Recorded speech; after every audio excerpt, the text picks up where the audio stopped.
So, review of AFMA for the agricultural sector. It's the Agriculture Fisheries Modernization Act.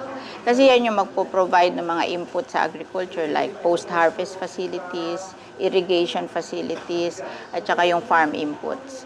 So that's very important to make our agricultural sector productive and competitive. Kasi may mga problema din sila. They fight yung imports. Tapos may smuggling pa. So we have to strengthen the agricultural sectors because according to statistics, 70% of the poor are in agriculture.